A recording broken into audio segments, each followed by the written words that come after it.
Yeah. First, I'd like to say thank you very much, Jake, for doing this podcast. I know in this confusing time, we need to have good energy, good vibe. We need to make sure that we stay focused in business.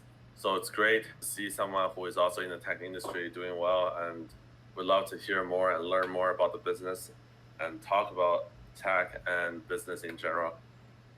Yeah. Well, thanks for having me here.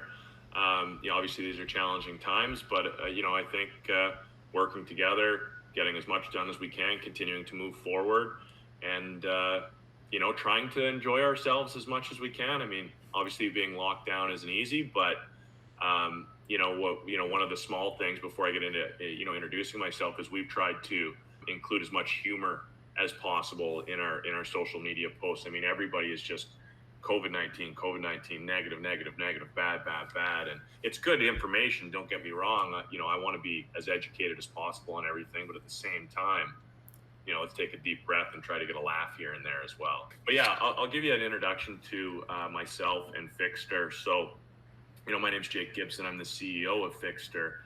And my background is actually in the skilled trades industry, sales, management, and stuff like that. Particularly heating and air conditioning, and I wrote a business plan for Fixter to be a virtual business partner for independent contractors. So we're not even targeting small businesses; we're targeting micro. Just getting started. Basically, a person in a truck with some tools, going out and trying to run their own business. We wanted to create a software product or a mobile app that helps that independent contractor with everything from parts purchasing to customer acquisition, quoting and invoicing, pricing strategies. We were just about to launch a new feature, and it is live, but we haven't launched it because this whole COVID-19 crisis has basically shut down the home services industry, which is obviously terrible. The Fixter application right now, what it does is we actually have three apps. We have an app for part suppliers, we have an app for contractors, and then we have an app for homeowners. Our core focus is the contractor app, and what it does is it allows them, when they need parts and materials, to reach out to all the local part suppliers and request price and availability from them. So then they can now, they're not going to get volume discounting because they're an independent, but at least they can know where they can get the best price,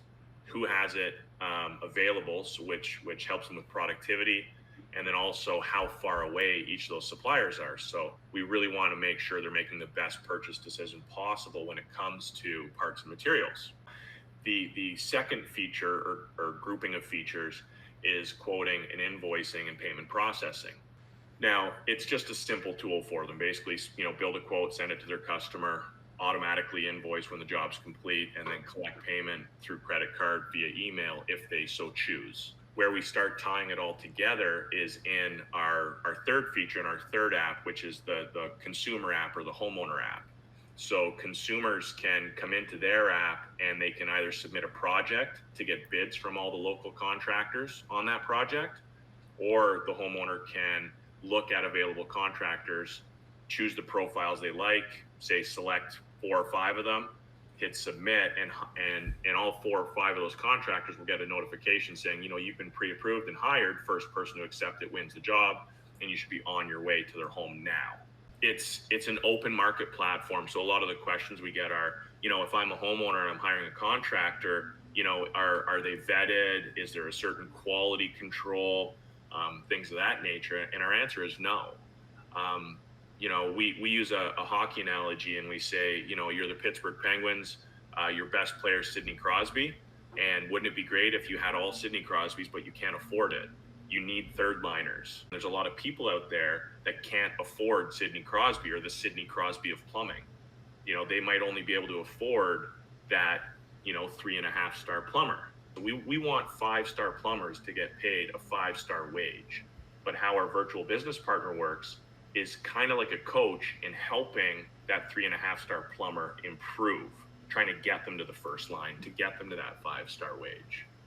Wow, so this is a very ambitious project or business plan you're executing, because this isn't just one product; it's actually a series of products. Right. And what you're looking to build is not just a business line, but also an ecosystem that connects homeowners, contractors, and also parts providers together. It's like kind of like an end-to-end supply chain, all knit down into three, four different products with various features. Is that correct? That's correct. And Definitely. also you have essentially aid to help them become better version of themselves, kind of like a training and education platform. Yep. Yeah, 100%. The other thing that's not really from a technology standpoint, but from a partnership standpoint, is if I personally was the business partner for each of these independent contractors, I know that they need insurance, right? I know they need to purchase other things.